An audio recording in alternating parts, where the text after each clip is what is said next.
this midnight between 2020 and 2021.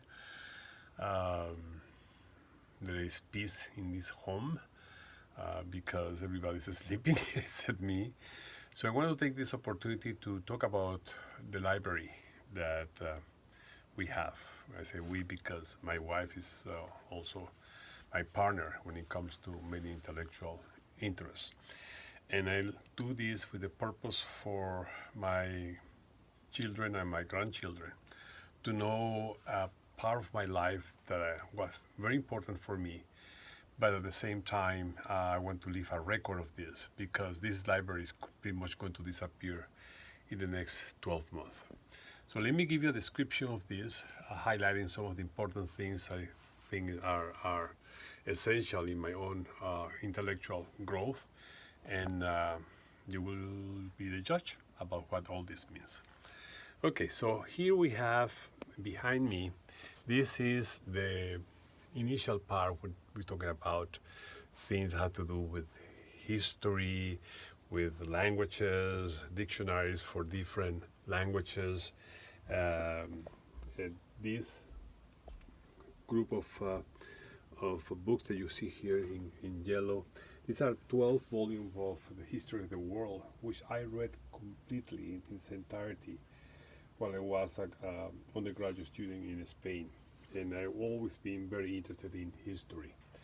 Uh, History books continue here with some of the things that always interest me, like for example, Lawrence of Arabia. I found that very intriguing individual, a number of biographies of different people. I always was interested also in the whole reality of what's called the Mutiny of the Bounty, the famous ship, and I read a number of books about that, and then many other books about history, biographies of one of my favorite authors, Herman Melville. Um, some books about sociology, about um, history of particular countries and the like, and of course books that have to do with different countries, about uh, geography of some of those countries, etc., etc. Here is a series of books about the arts in general. Here you see books about filming, about movies, history, something also has always interested me. Sheet music. At some point, I was very active playing piano and doing other things. And then about some of my most intriguing things regarding some filmmakers. I was I was always interested in people like Rod Serling, the creator of The Twilight Zone. I always saw him as a very innovative and creative person when it comes to film. Some books about the history of the movie industry, things have to do with civil society, film encyclopedias, etc., etc. Here you can see some of the books that have to do with dictionaries of different languages, because I try to read as much as I could in the original language. And here's some basic literature. This is Don Quixote de la Mancha, a book that I read also in my teen years. And this book is really interesting because, in addition to having half of the book is the original narrative by Miguel Cervantes. The other half of the book is footnotes that explain almost everything that Cervantes wrote about that, and that gave me a lot of context about one of the jewels of the Spanish literature. So many other pieces of work and other things that I read when I was a teenager were the complete works of Arthur Conan Doyle, although in Spanish, and became very interested, especially when it came to Sherlock Holmes and the way to investigate and understand clues about crimes and how things can help you to understand that better. More things about literature here, from Frank Kafka to Isabel Allende to Lin Yutang. So I try to have a very broad sense of literature, and some of these books actually I inherited them from my father, who was also an avid reader. Another area that I read a lot was science fiction. You can see here entire collection of science fiction. This I read extensively when I was an undergraduate student in Barcelona, Spain. More science fiction in here. Erotica. It's not pornography, it's erotica. It's how to write things in the borderline, that maybe on the edge of things. But I found that some of the writings were very good, others not so much. But I think I found that also interesting.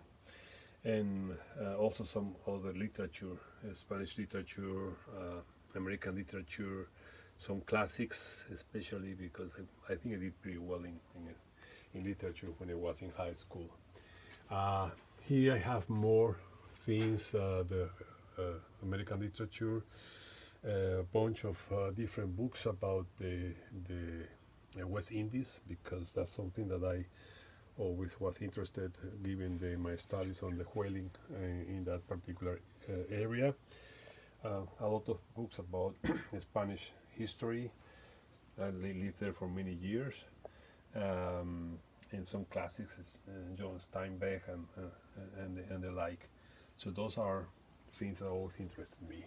This is an entire collection for many years of the scientific journal Nature, including the original paper in which Watson and Crick describe the structure of the DNA. All this in here is books about Venezuela that range from literature to history to politics. So that was also something I read profusely for many years, and more books about Venezuela here in many ways. And then from here on, a complete collection from, let's see, 1967 to 2000 something of the journals that I was subscribed to because they were in my area of interest, like animal behavior, for example. I also had behavior. I also had animal behavior, some of the journals, scientific journals from Venezuela, Journal of Environment and Development, Environmental History, and then a very, very complete collection of the journal Copilla, which is for ichthyologists and herpetologists, Scientific American, Ecology, the Marine Mammal Science, another area that I work a lot, more animal behavior, evolution, also very complete collection of that. And here is more of the journal Evolution. This is a very complete collection of the journal Environmental Biology of Fishes, of which I was an editor for many years, and in which I published many books. Many articles. Then the Natural Speleological Society News, the National Society Speleological Bulletin, because my studies in case, and then books about science, history of science, sociology of science, philosophy of science, things that always interested me and on which I wrote a number of papers. More books on that. Here are some of my books too. More history and philosophy of science here, especially history. That's what is the most in here. There are some facsimile examples of books were published in the 1700s that I have, and I really enjoy pretty much reading all those as part of my studies on the history of science. More history of science, and here we start with the with books on mathematics, physics, chemistry, things that I use a lot when I was an undergraduate. Books on general biology, of course, textbooks, and then more specific books on different areas of biology, especially in the area of evolution. That was one of my most important areas of studies. Then books about fauna in general, some of them very, very old books.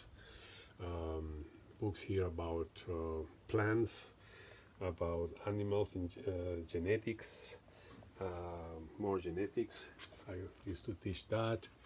general zoology books, then more specific on different group of animals. Then an area in which I spent a lot of time working was fishes. There's a collection of bibliography on fishes, and then fishes in general, specific groups, ichthyology from different countries, also about fishing, about aquaculture, about aquarium, amphibian, reptiles, birds, and here, not much light here, but these are basically general books on mammals, marine mammals. That was my specialty for many years. Marine mammals, I have a lot of books. All these also are books on marine mammals in general, and many of the monographs that I had. Then books in general about ecology, limnology, environmental sciences. This is a collection of many of my publications that are here. Most of them are actually at my office, but I haven't been able to recover them yet because of the situation with the pandemic that we are facing. These are books that belong to Anna in the area of Spanish literature, teaching Spanish, and the like. And then this continues here with books about environmental sciences, conservation biology, in different areas, because I work in that area as well. These are books on speleology, which probably will end up me selling them to the speleo books, so someone can use them. Books about oceanography, marine biology, marine sciences in general.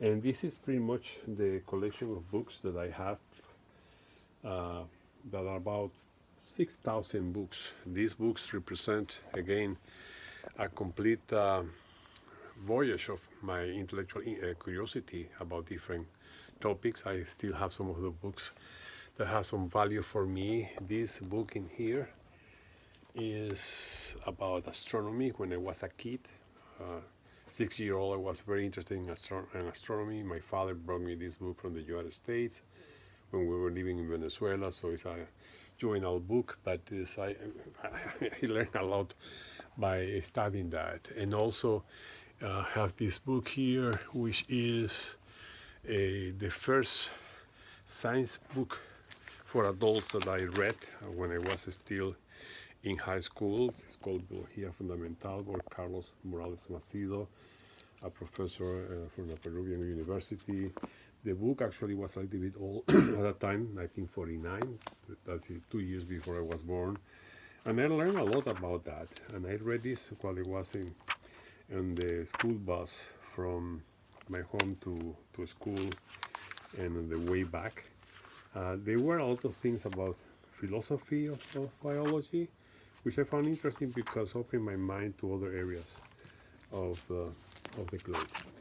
So this is a thing I can tell about almost every book that I have read. I can give you that, but I'm not going to do that for 6,000 books. I donated my whole collection of reprints of some on science, and also a lot of my personal papers to the Southern Illinois University in Edwardsville, and they have all that well preserved, and hopefully someone will be using them in the future. So I just wanted to do this briefly so future generations will know what I did when it came to my own library. Thank you and goodbye.